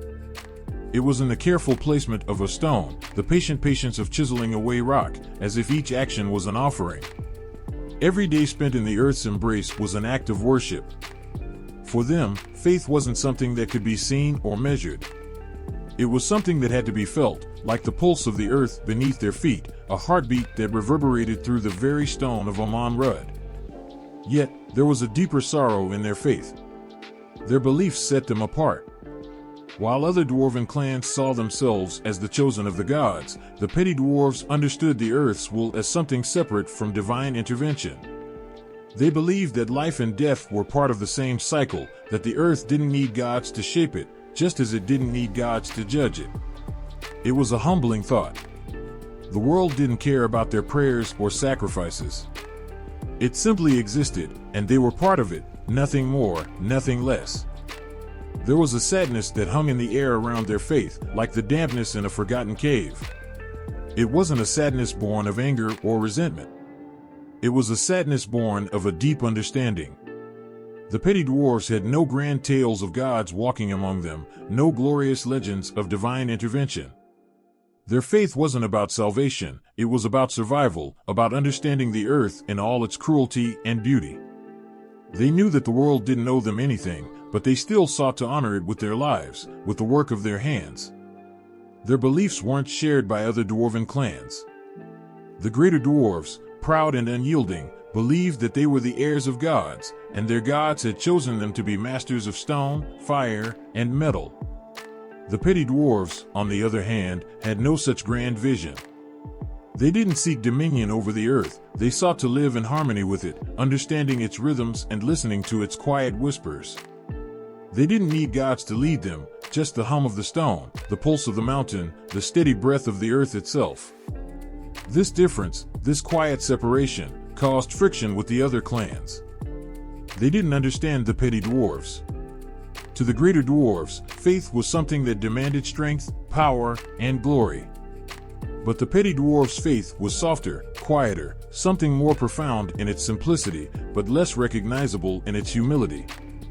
And so, they were often overlooked, even mocked. They were the quiet ones, the ones who worked in the dark, shaping things no one would see, believing in things no one would understand. And that was fine with them. They didn't need recognition. They didn't need praise. All they needed was the earth, and it was enough. But their faith, so deeply embedded in their very bones, didn't save them. When the world turned against them, when enemies came with swords drawn and hatred in their hearts, the petty dwarves could do little but hide. The earth, their sacred home, became their prison. Even their faith, so strong in the quiet of the caves, couldn't protect them from the cruelty of the world above. In the end, the petty dwarves were forgotten, their faith lost in the shadows of history. But their belief in the earth, this silent, unshakable devotion, lingered even after their voices were silenced. It wasn't a belief in gods or fate. It was a belief in the deep, ancient power of the world itself. The mountains, the rivers, the stones, they held memories, stories, and faiths of their own. And as long as those stones remained, as long as the earth stood, the petty dwarf's faith lived on, quiet and unnoticed, like the steady drip of water carving away the rock. There were no grand halls in the petty dwarf homes. No towering stone spires reaching for the heavens, no lavish feasts or endless banquets. Instead, their lives were lived in the quiet shadows of the deep caves, beneath the earth's surface. Their homes, simple and humble, were carved into the rock with the same care and devotion they used to shape every other piece of their world. In a way, their very lives were an extension of the earth they loved, a place of safety and solitude, where the noise of the outside world could not reach them. The family was everything to the Petty-dwarves. It wasn't just about survival, it was about connection, about togetherness in the darkest of places. Their families were small, but every member had their role, their purpose.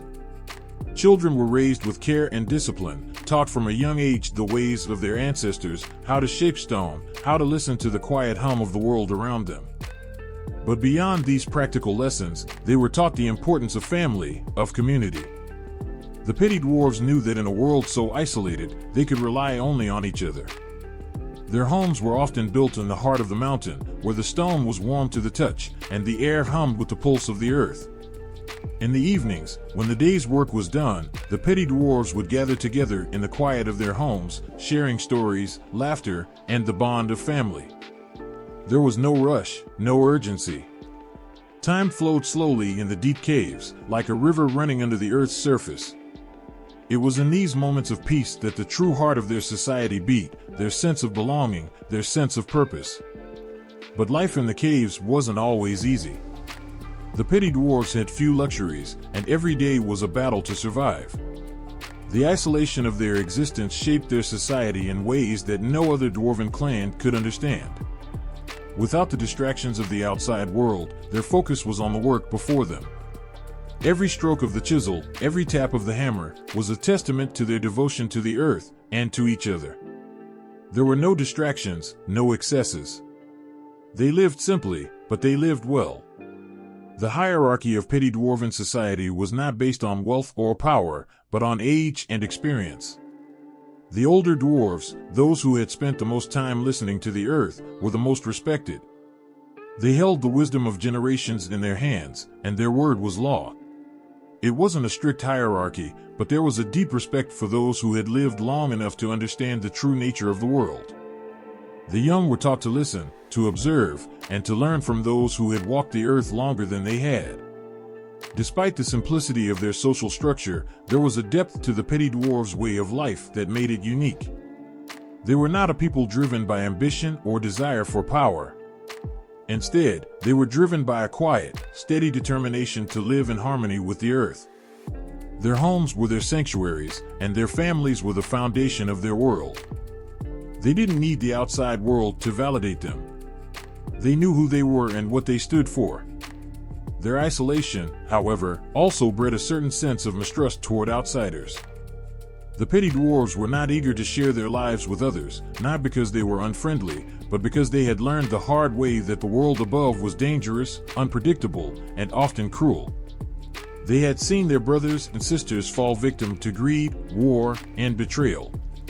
They had learned that trust was something that had to be earned, not given freely. So, when strangers came to their caves, whether it was an elf, a man, or another dwarf, they were met with suspicion, their intentions questioned. It was a life lived in the shadows, where every move was calculated, every word carefully chosen. They knew the danger of the outside world, and they kept to themselves, content in their isolation. But even in their solitude, there was a deep sadness. They had no great allies, no vast kingdoms or empires to defend them. They were alone, isolated from the rest of Middle-earth. And yet, there was beauty in their isolation. In their quiet lives, they found meaning. The strength of their society lay not in numbers, but in the unbreakable bond of family. They understood that survival depended on each other. Every dwarf had a place, a role to play, and every role was important. The youngest would fetch water or gather food, while the older ones would carve stone, shape metal, and teach the next generation the ways of their people. No task was too small, no responsibility too insignificant.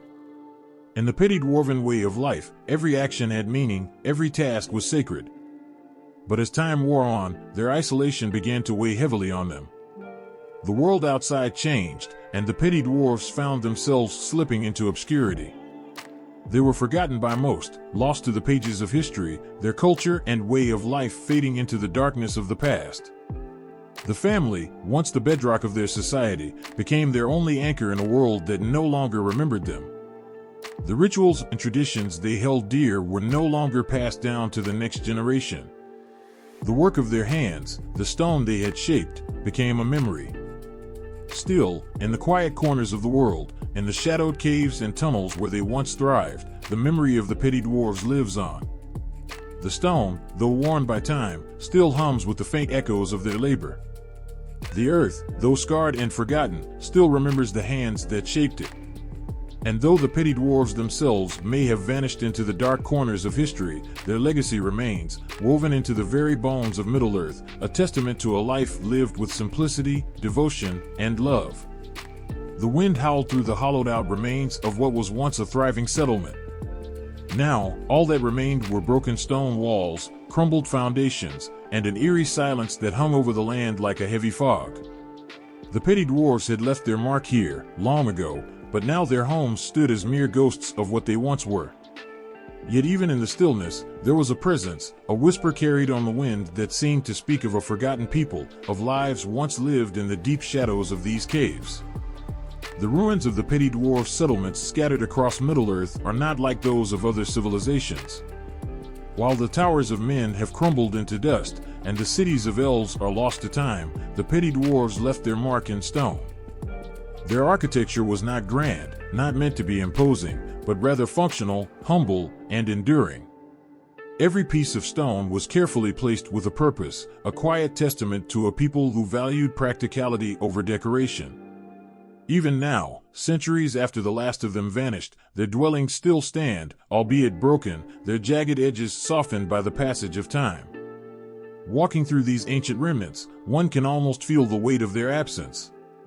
The buildings, though half destroyed, still maintain an unsettling symmetry, stone carvings in the walls hinting at stories long forgotten, rooms shaped with precision to serve simple needs, yet imbued with the quiet reverence of the ones who created them. These ruins are not just remnants of architecture, they are the last traces of a culture that was once vibrant, full of life, full of purpose. Yet now, only the walls and the stone seem to remember. Some of the most well-preserved ruins can be found deep in the heart of the mountains, where the Petty-dwarves once carved their homes into the living rock. Narrow, winding tunnels open into grand chambers that echo with silence. The architecture is modest, the stonework worn, but there is a beauty in the simplicity of it all. Unlike the towering citadels of their cousins, the Petty-dwarves built close to the earth. Their homes were humble, tucked into the hills, hidden beneath layers of rock that shielded them from the world above. The structures were meant to be part of the land, not to conquer it. The stone arches that span these ancient chambers, though cracked and weathered, still show traces of the craftsmanship that went into them. The floor, worn smooth by centuries of footsteps, still holds a faint imprint of those who once called this place home. It is here, in these dark, forgotten places, that one can almost feel the Petty-dwarf's presence. In the soft glow of a torch, the shadows cast upon the walls seem to flicker with memories. One might imagine the sound of hammers striking anvils, the quiet murmur of families gathered around a fire. These ruins are not just buildings, they are the echoes of lives lived in quiet devotion to the earth, to family, to one another. But it wasn't just the Petty-dwarves who were influenced by this architecture. Over time, the designs of their settlements began to find their way into the homes and halls of others. Dwarven clans, whose citadels rose high and proud, found themselves drawn to the quiet elegance of the Petty-dwarf stonework. The simple, functional shapes of their buildings, the smooth curves of their arches, and the intimate feeling of their chambers inspired a new wave of dwarven design. Though the great halls of the dwarves would eventually rise to towering heights, many would retain the influence of those smaller, humbler dwellings carved into the earth. Even men, who knew little of the Petty-dwarves, would unknowingly borrow from their designs. The stone walls of ancient castles, the arches over doorways, the narrow, winding corridors, all carried the mark of the Petty-dwarves' influence. It was as if, through time, their touch lingered in the stone, passed from one culture to the next.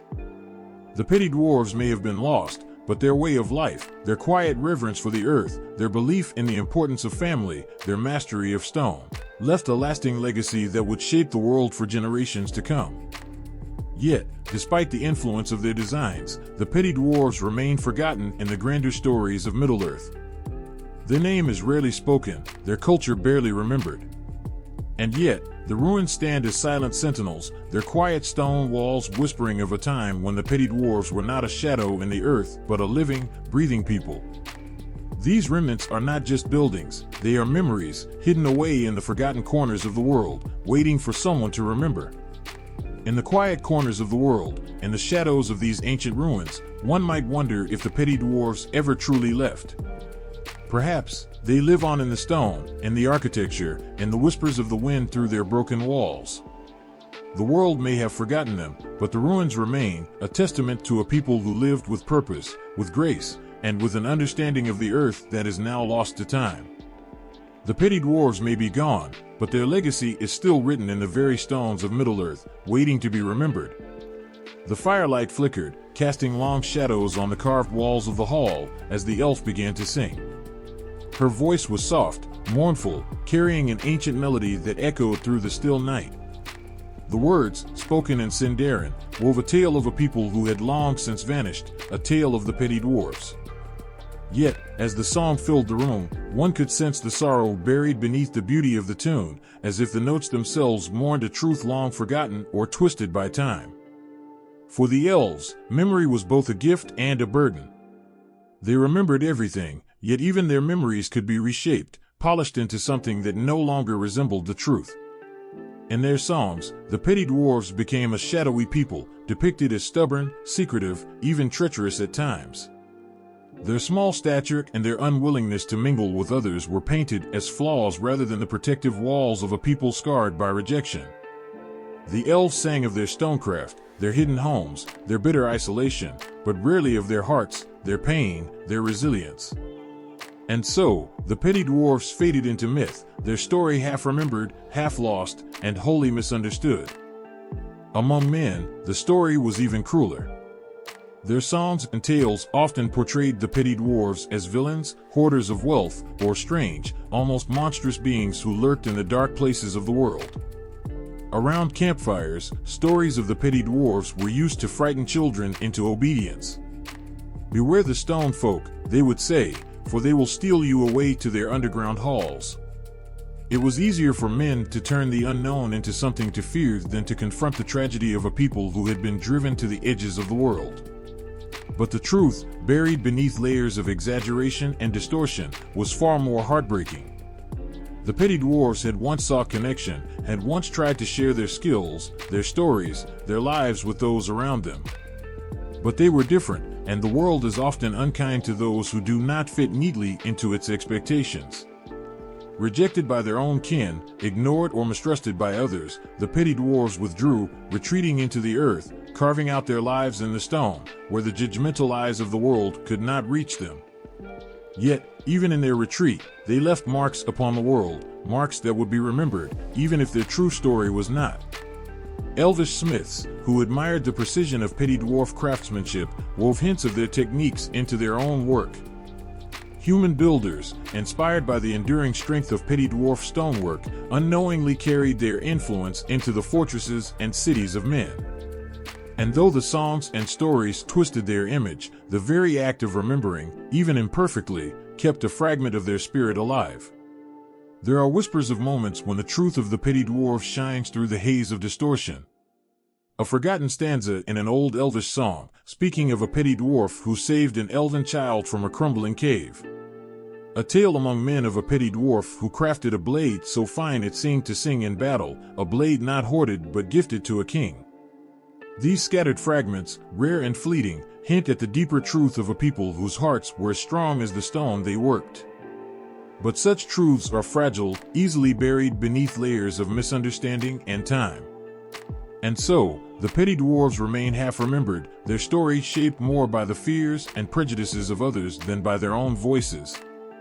To hear the true tale, one must look beyond the songs and stories, beyond the distorted echoes of their memory, and into the silent halls of their abandoned homes, where their spirit lingers still. And perhaps, in that silence, one might feel a flicker of their presence, a quiet reminder that even the forgotten deserve to be remembered. The cold wind swept through the mountains, carrying with it the faint echoes of an ancient song, an unspoken lament buried in the stones. It was said that if you stood long enough in the quiet places of Middle-earth, you could hear the voices of those who had once shaped the world but had since faded into its shadows. Among those voices, there was a difference, subtle but striking.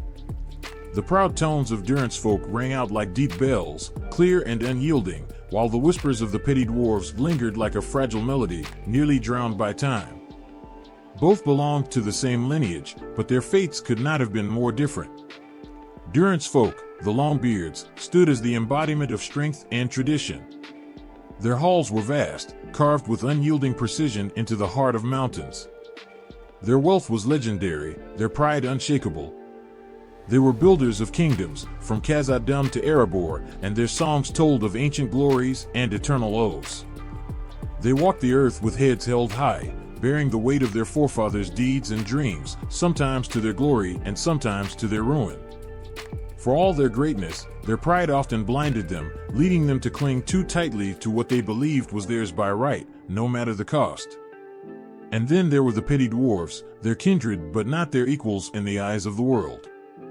The Petty-dwarves lived in smaller halls, carved not into the majestic peaks but into the low hills and hidden crevices, far from the great trade routes and bustling cities. They did not sing of gold or mithril but of survival, of endurance. Their tools were worn, their treasures modest.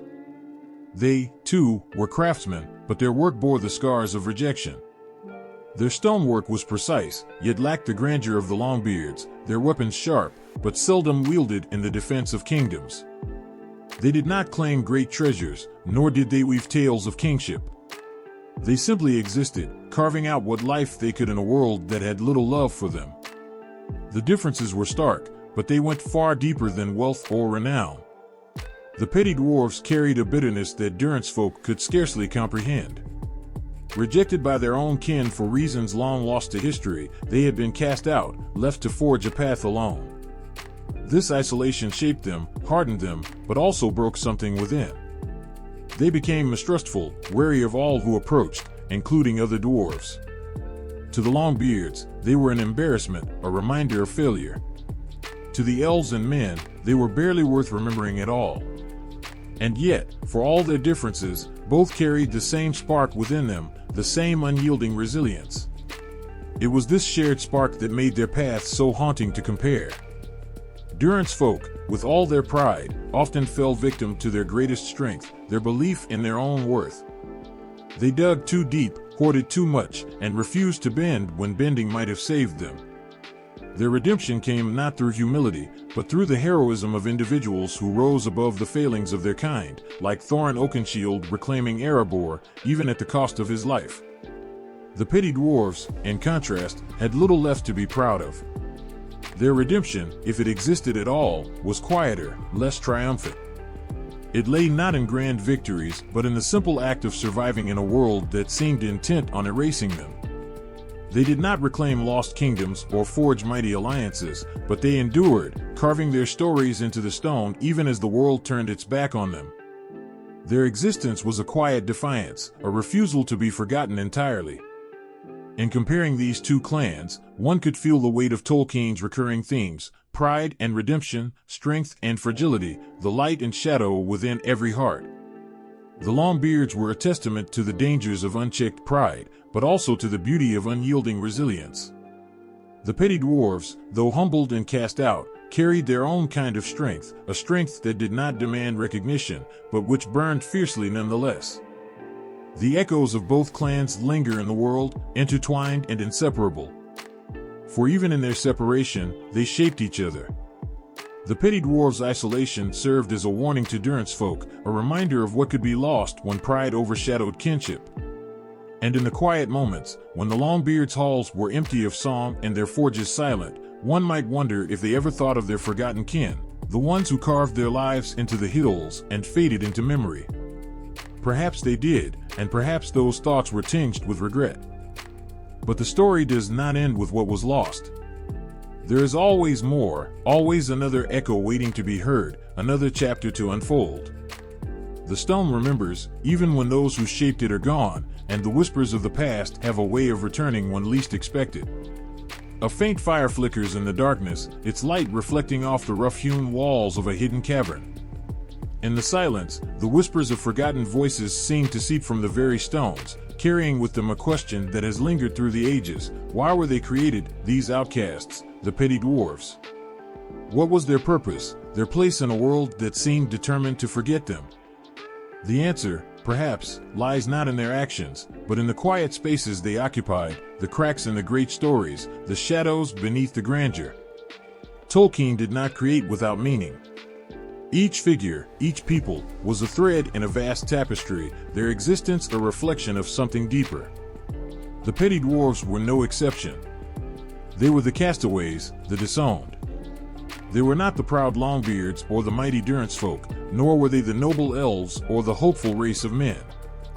They were the broken pieces of a larger whole, shards of a people left to fend for themselves in a world that offered them no welcome.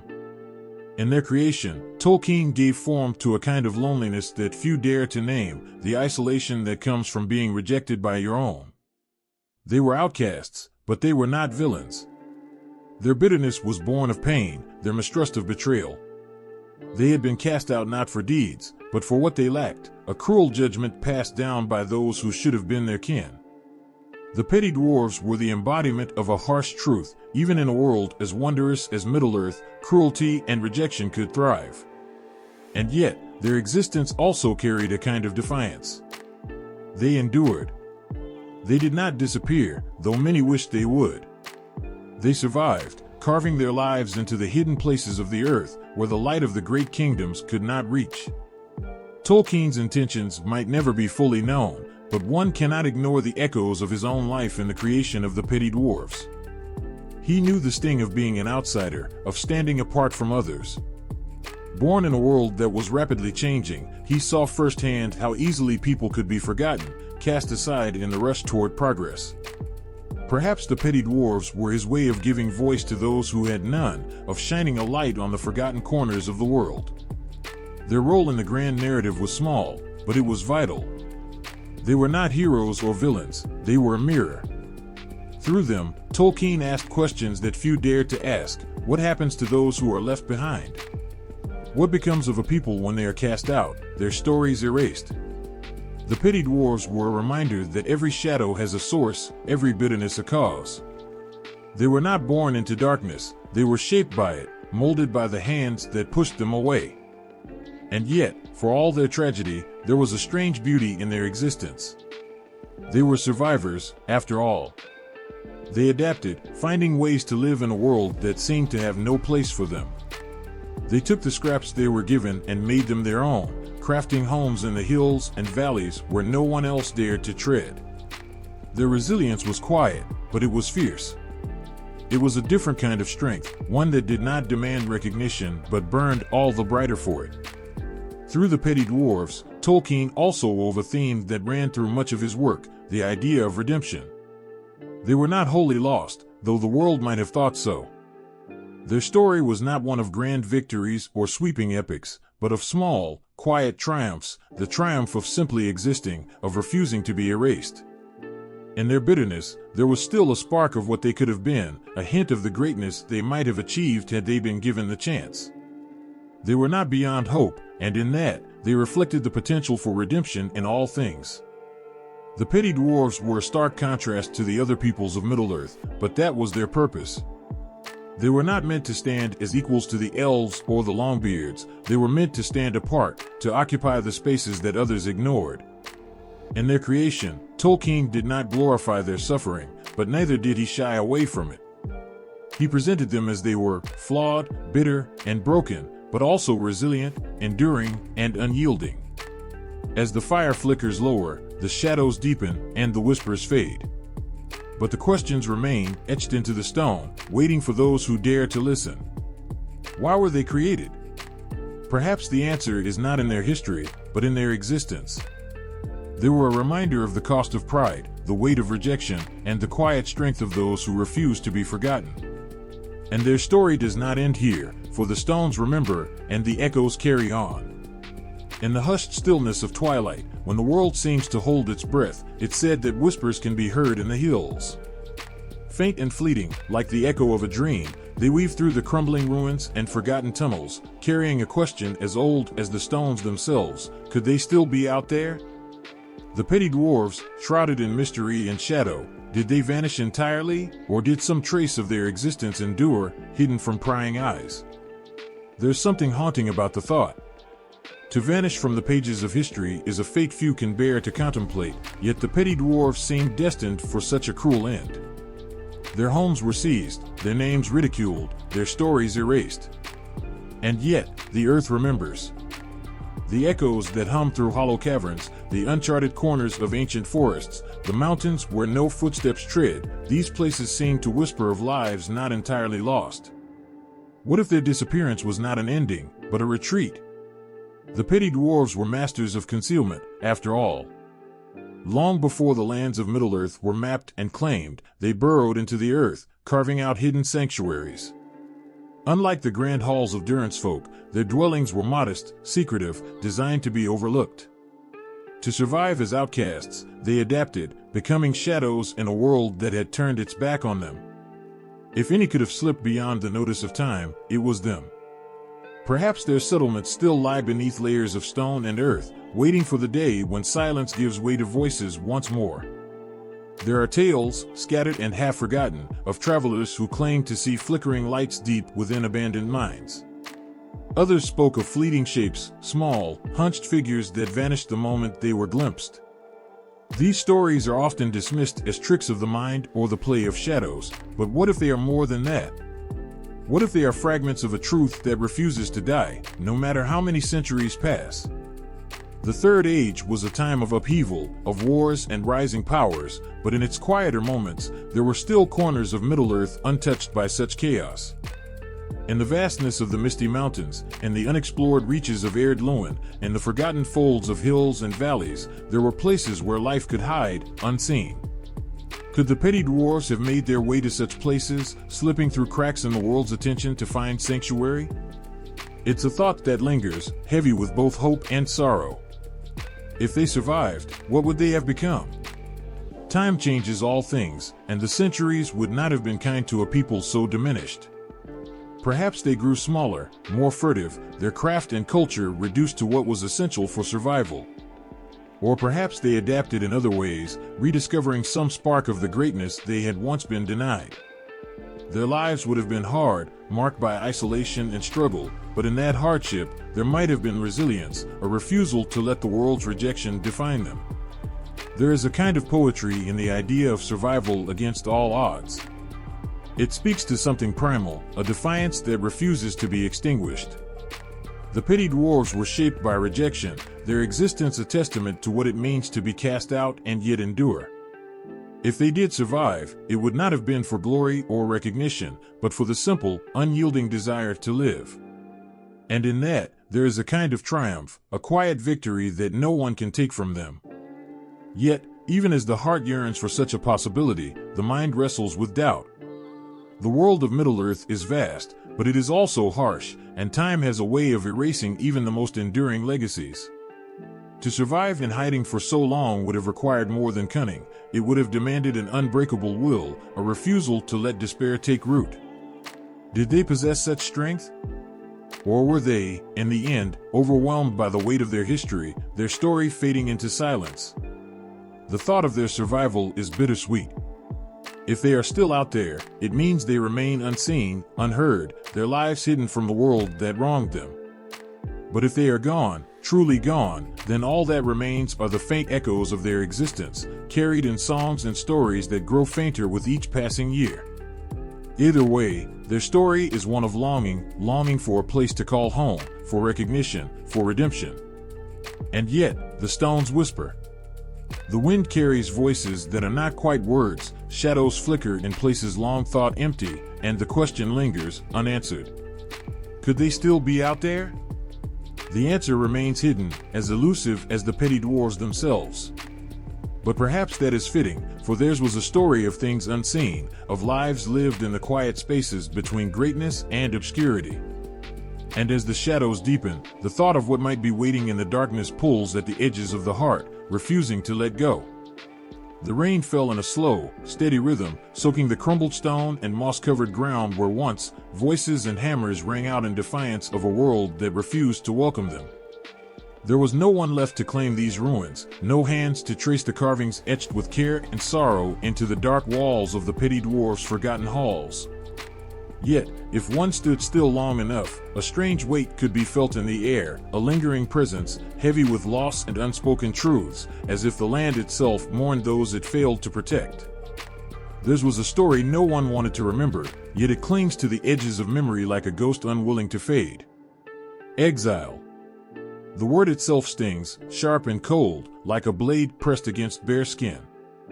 They were cast out, stripped of dignity, shunned even by those who might have shared their blood. No songs were sung for the Petty-dwarves, no statues carved in their likeness, no great legends preserved their deeds. And yet, in the silence that surrounds their name, an undeniable ache remains. They existed. They endured. And they mattered.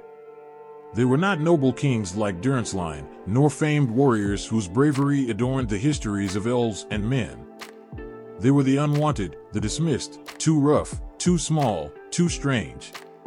In their exile, they became masters of survival, carving homes out of stone where others saw only wasteland. They wielded no mighty armies, but they wielded resilience, a weapon forged in the fires of rejection and sharpened against the cold edges of loneliness.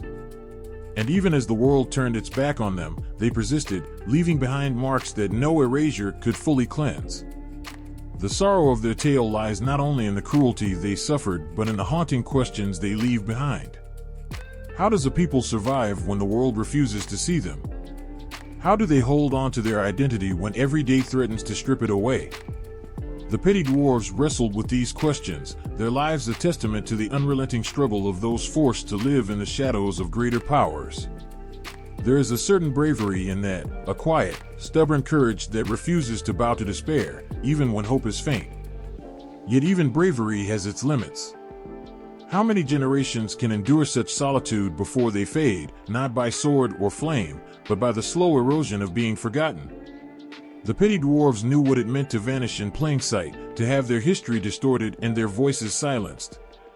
What was once a people full of dreams and craft became a faint echo, a faint flicker of memory barely clinging to the edges of Middle-earth's grander narratives. And yet, even in their vanishing, they left something behind. Not treasures of gold or weapons of renown, but something deeper, something quieter.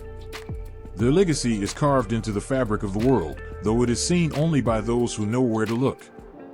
It lies in the abandoned caves that still hold the marks of their hands, and the faint stories passed down by those who glimpsed them but never truly understood. It lies in the enduring themes they embody: pride and survival, rejection and resilience. Their story asks questions that reach far beyond their time, echoing into the hearts of anyone who has ever felt outcast, unseen, or misunderstood. Exile is a universal wound, one that transcends borders and ages. It whispers to those cast adrift, those who wander far from home, those who carry the weight of being different. The Petty-dwarves bore that wound with a quiet dignity, carving their lives out of rejection and shaping their days with the unyielding will to endure. And though their history may be fragmented, the emotion of their story cannot be erased. It lingers in the empty halls of Nargothrond, in the whispers of the woods, and the flicker of light seen deep within the mountains. If you listen closely, you can almost hear them. Not their voices, but the rhythm of their presence, an ache that hums through the stones, a yearning woven into the very earth. They are gone, and yet they remain, their memory intertwined with Middle-earth itself. And in that, there is a strange kind of immortality. Not the kind that kings and heroes seek, but one born of raw, unfiltered truth. Their story is not just theirs, it belongs to anyone who has ever felt the sting of being cast aside. It is a story of what it means to survive when all seems lost. The Petty-dwarves remind us that even the forgotten have a legacy. Their influence ripples quietly, shaping the world in ways unseen. Their tragedy holds a mirror to the deeper themes of Middle-earth, the price of pride, the pain of rejection, and the bittersweet triumph of enduring in the face of overwhelming odds. And though their voices may be faint, their song is not silent. It lingers, waiting to be heard, waiting to remind us of the beauty and sorrow of those who dared to exist in a world that tried to forget them. And so, the rain falls. It washes over the ruins, over the scars of a people who once called this place home. But even as the rain erases the footprints, it cannot erase the weight of their story. There is something in the silence that calls out, a question, a longing, a reminder. It does not let go.